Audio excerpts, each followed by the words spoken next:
Hey, good morning. This is Carter Conlon, and welcome to my morning. I'm holding in my hand a mug that my daughter Kate bought for me, and it's got a heart on it with the squiggly thing that indicates that it's beating again, and it says, "And I'm back." So I am back, and I'm glad to be back with you in the mornings. I'm glad that you're taking the time to listen to Welcome to My Morning, and I trust that the things that God gives me to share with you in the morning will make a difference in your day. Now, I had last night an interesting experience. A young student from our Bible school came to me and said, "Pastor, I'm in an apologetics class, but I come from a home where there was a lot of arguing, and I just can't. I can't argue with people, and it bothers me. And the moment I try to even start debating theology with somebody who might be of a contrary opinion, it just brings me back to that place that I grew up in that was so distasteful and caused some bit of harm to my spirit. And I just can't do it. So I don't know what that makes me into as a Christian. And I just looked at this girl and I said, "Listen, you don't have to argue with anybody about what you believe. Tell them your story." I said, "That's what I've done for many, many years. I don't like to debate with people. There's an occasional time where that might be a question that you have to answer. But all in all, I don't like either debating with people. I would prefer to do what Paul did in the book of Acts." He said, "What do you mean by that?" Well, every time Paul was put in a position to have to defend himself and what he believed, he told his story. Let me give you an example of that in Acts chapter 26. Now, he's before one of the kings, and he says this. He said, "I punished them often," in Acts 26:11, "in every synagogue, compelled them to blaspheme." He's talking about his former life, what he used to be and what he used to do and how he lived his life, being exceedingly enraged against them. It was an anger that he felt against those who held a differing opinion about God than he held himself. He said, "I persecuted them even to foreign cities.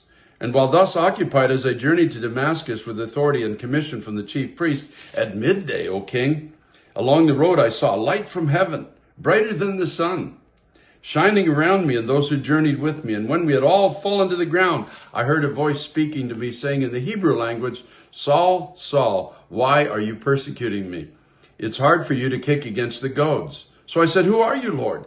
And he said, 'I am Jesus, whom you are persecuting. But stand on your feet, for I've appeared to you for this purpose, to make you a minister and a witness both of the things which you have seen and of the things which I will yet reveal to you.'" You see, Paul the Apostle, there's no doubt he had a brilliant mind. He was the apologist's apologist, and he could argue and debate, no doubt, with anybody. But when he was given the opportunity, oftentimes in hostile circumstances, to speak on behalf of what God was doing in his life, he simply told the story. I've done that many times throughout my life. I remember one time I was in a gym and I was on an elliptical, and there was one other gentleman there with me, and he just out of nowhere just said to me, "What do you do for a living?"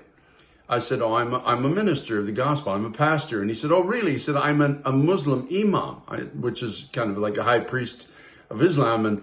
And he said, and then he asked me a question. He said, "Do you believe that all roads lead to God?" I thought about it for a moment, and I said, "Yes, I do." That's all I said. Now, 99 of them are to judgment, and one is to eternal life. Now, I know that, but they all lead to God. So I answered him according to his question, and he said, "Good." And then for the next 15 minutes, he went on about what he believes and what the Muslim faith had taught him. And folks, I got to tell you, I could have destroyed this guy anytime I wanted to. Theologically, I could have destroyed him. I could have shown him the complexities in what he believed, or the contradictions and such like, and just absolutely destroyed it. But I didn't. I just listened to him. And when it was done, then I said to him, can I take 5 minutes and tell you what God has done in my life?" And he said, "Yeah, by all means." Now, I had listened to him for 15 minutes. I hadn't argued with him. I just listened.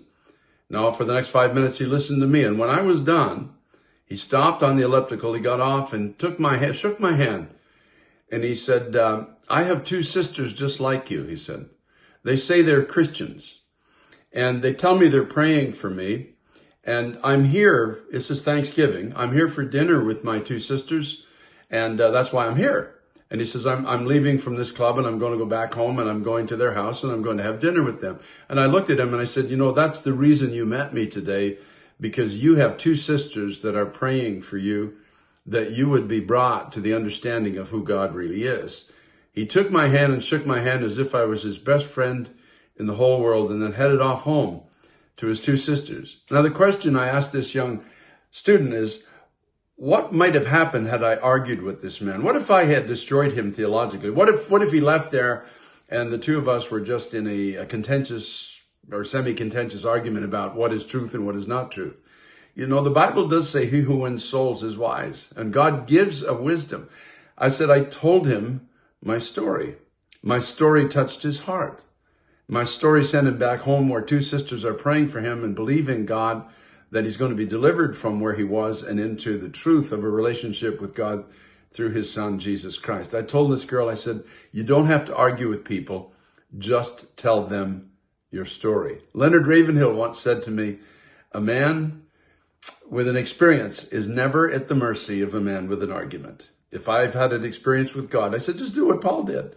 Just tell them your story. Tell them who you were, how you found Christ, and what your life is today.